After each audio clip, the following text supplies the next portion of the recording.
Hello Finxters, welcome to this video. In this video, I'm going to give a brief history about Python version and also demo the differences between Python 2.x and the current version of Python, which is Python 3.97.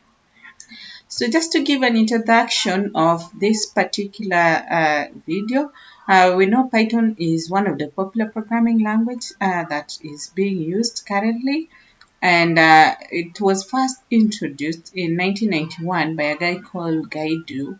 Gaidu produced this as a language successor for ABC programming language. So the first release was coded Python 0.90. So that was the first release for Python. And then we had it move to Python 1.0 and then 2. And then currently we are in Python 3 with several versions in between. So the major thing that was contained in this initial release of Python was we had functions, we had exception handling that was there. There were classes and inheritance and some core data types such as lists, dictionaries, and strings. So as I said earlier, that there has been several versions that have been developed, and currently as the time for the recording of this video, we have Python 3.97 being the stable version, and we still have version 3.10 which is under pre-release.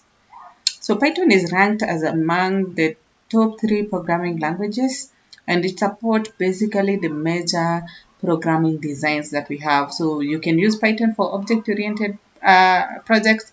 You can use Python if you're doing structured programming. You can use Python if you're doing functional programming. So it's a very versatile programming language and an easy to learn one. And Python has several libraries that has been developed by the Python community, making it a very rich language that you can use to do several tasks. So you can use to do web development with it, we can use to do data science with it. So Python is a very versatile, very rich programming language. So as I said, we had, so from the initial version, we had also Python version 1.0. This was released in 1994.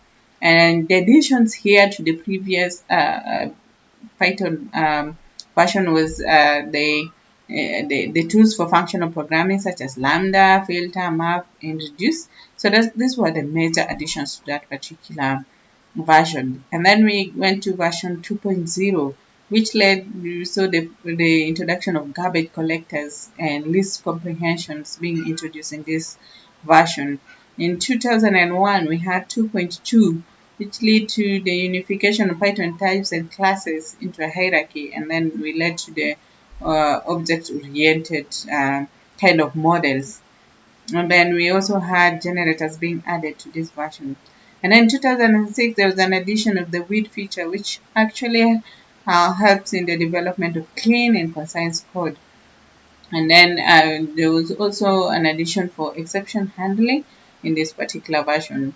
And then there was improvement in version 2.6 and 2.7, but these two were being developed while version 3.0 and 3.1 were also developed. So you might find an overlap between version 2.7, 2.6 with version 3.0, the earlier versions of of Python 3.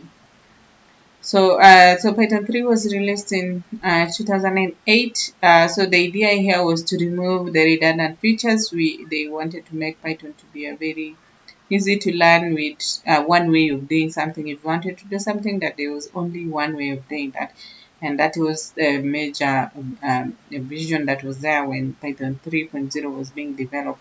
Again, the major designs were still being supported. You can still use Python as for functional programming. If you need object-oriented, if you need structured programming, you could still use version 3 for that. So what I want to show next is to show the differences between Python 2.x and the current version of Python. So to do that, I'll have my two idle. I have 2 versions of Python installed in my machine. So I have 2.5 and the current version of Python. which is 3.97.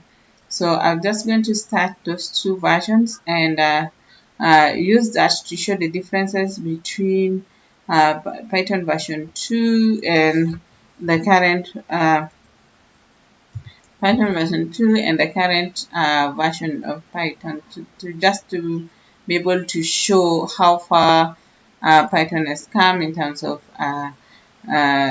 changes that has happened, and also show what new features you can use as you develop interesting features that you can use as you develop your programs.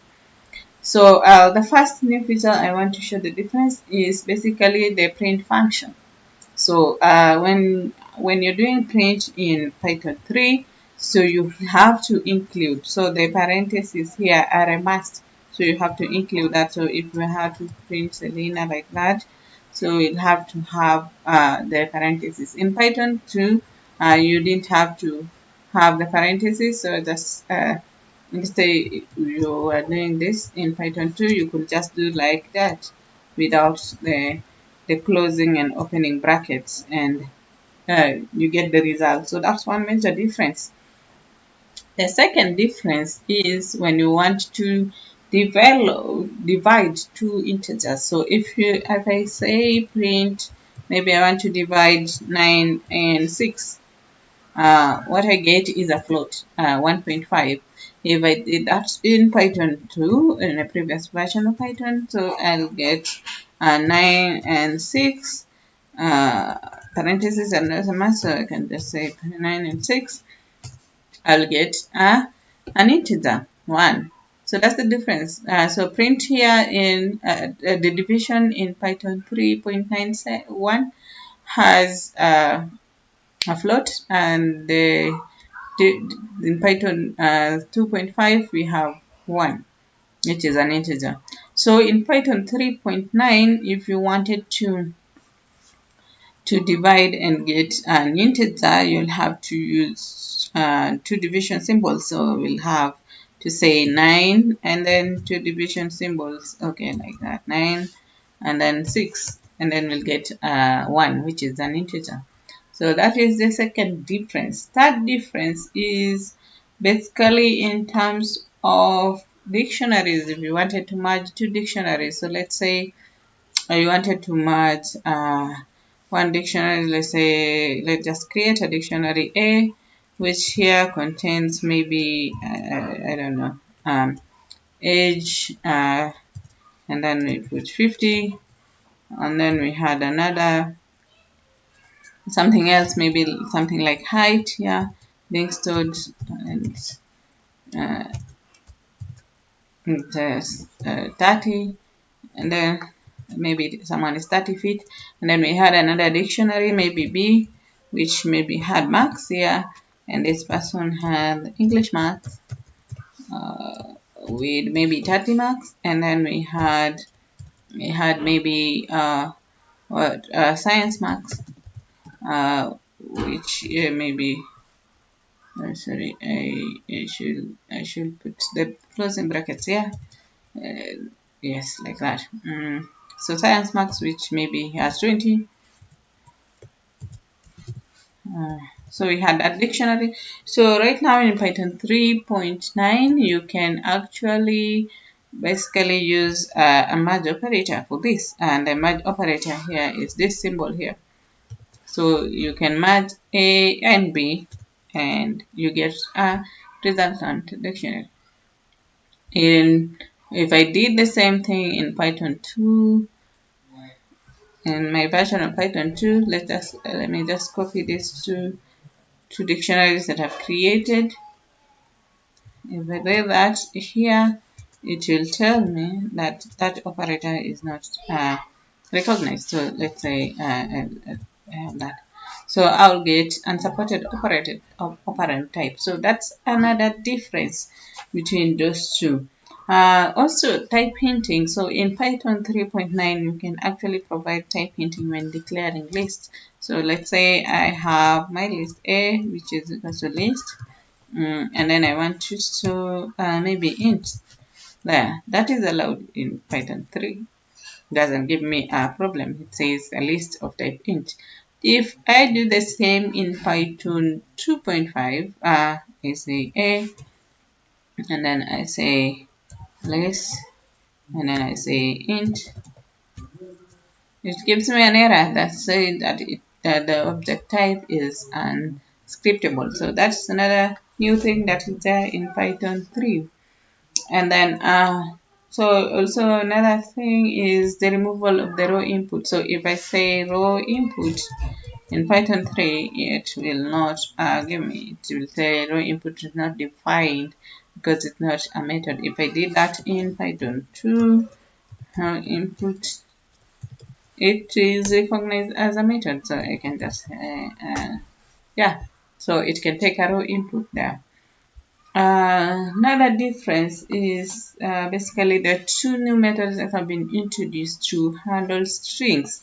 So if I want to remove a prefix or a suffix of a string, there are two methods to do that. So we have remove prefix and remove suffix. So let's say we had a string, we'll just use my name here, Helena, and then I will want to remove a prefix. So I'll just say a.remove prefix, and then I'll say I give it a prefix that I want to remove. So maybe say is what I want to remove, and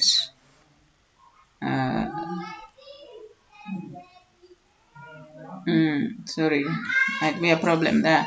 So a.remove prefix, say, okay, let's repeat that again. Remove prefix, and let's say maybe say let's see, yeah. So the other one I didn't spell it rightly, so it started with a capital letter, so that gives me Lena. So if I wanted to remove a suffix, a.remove suffix, so I'll do that, a.remove suffix, and then I'll give it a suffix to remove, or maybe I'll just remove now in my name, and then we got cell. If I did the same in Python 2, I will get an error. So let's say I just had the same string, which is Selena, and I wanted to remove a.remove suffix. Oh, let's say a.remove prefix first, and then I want to remove say. It tells me that the string object has no such attribute that is called remove prefix. So those are the few things I wanted to show about the new things that are there in Python 3.9.